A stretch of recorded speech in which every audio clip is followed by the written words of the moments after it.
Welcome to the Deep Dive. Today we're tackling a profoundly complex relationship. Can India and Pakistan ever truly be good neighbors? It's a huge question. It is. And this isn't just about the latest headlines, is it? It's a story really etched in history, marked by, well, division, but also maybe some surprising connections. Isn't it? You've probably encountered bits and pieces of this narrative, maybe through the news, maybe family stories even.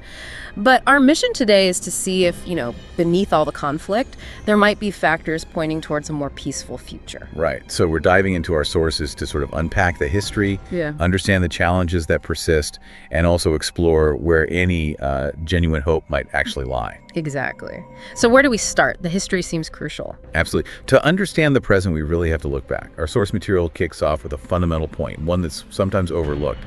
India and Pakistan, they were actually one single country before 1947. Right, before that massive split. And the source really stresses, doesn't it, that this division wasn't some neat administrative change. It was incredibly painful. Oh, absolutely. Not just redrawing borders. The source describes it as, cataclysmic, mass displacement, horrific violence, just profound loss for people on both sides. It fundamentally changed everything on the subcontinent. It did.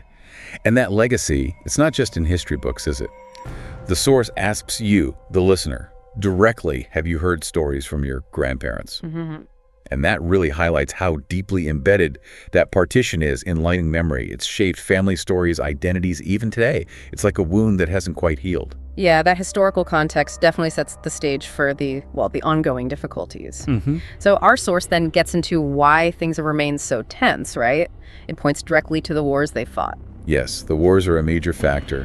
And also this deep-seated distrust that seems to define the relationship still. And that distrust, it's not just vague suspicion, is it? It's often tied to things like unresolved territorial disputes, the memory of past conflicts. Exactly. And the source is quite direct about looking at forces that might, keep this tension going.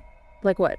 Well, it specifically mentions how media narratives or sometimes political rhetoric can potentially worsen the divisions. Right. Amplifying fear, maybe, rather than understanding. Potentially. Yeah. That's what the source suggests can happen. But what I found interesting is the human element the source brings up.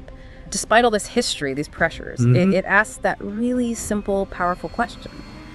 But people like you and me, we want peace, right? We want friendship, not fighting. Yeah, that really cuts through, doesn't it? It highlights this underlying desire for just normalcy, connection, at the level of ordinary citizens. Exactly. A different perspective from the headlines. It is, and that kind of yearning, it provides a really crucial counterpoint to the dominant narrative of conflict. So does the source offer any glimmers of hope, any pathways towards connection? It does actually shift towards that. Right. It highlights instances where India and Pakistan have, in fact, shown mutual support. Little sparks, maybe. Okay, like what specifically? Well, the popularity of artists, for one. Cricketers, too. Singers. Think about how some figures are beloved on both sides of the border. Right. That shared culture, you see huge crowds in both countries. It shows something shared, doesn't it, despite the politics? Exactly. These artists almost become symbols of a connection that exists underneath the official tensions. A reminder of shared roots. Yeah. And it's not just fleeting cultural moments either. The source recalls a really significant example of humanitarian aid. Oh. And when India sent food and medicine to Pakistan after a major earthquake, the source calls it a beautiful moment. That is powerful. It shows a capacity for empathy, right? Basic human solidarity cutting through the politics in a crisis. Precisely. A recognition of shared humanity. And looking ahead, anything but the future. Well, the source does touch on the role of young people connecting online, this generation. Maybe they're a bit less burdened by the direct trauma of 1947. Perhaps they're interacting differently. Yeah, in digital spaces, sharing ideas, building connections. Maybe that could pave the way for new understanding, new perspectives on the whole relationship. Building bridges online, you could say. Interesting. So, okay, let's try and wrap this up. As we finish this deep dive, back to that first question. Can India and Pakistan be good neighbors? Well, our look at the sources shows it's shaped by that shared, very painful history and these challenges that just won't go away easily. Historical issues, territory. Very real problems. Very real. However, the source also lights up this persistent desire for peace.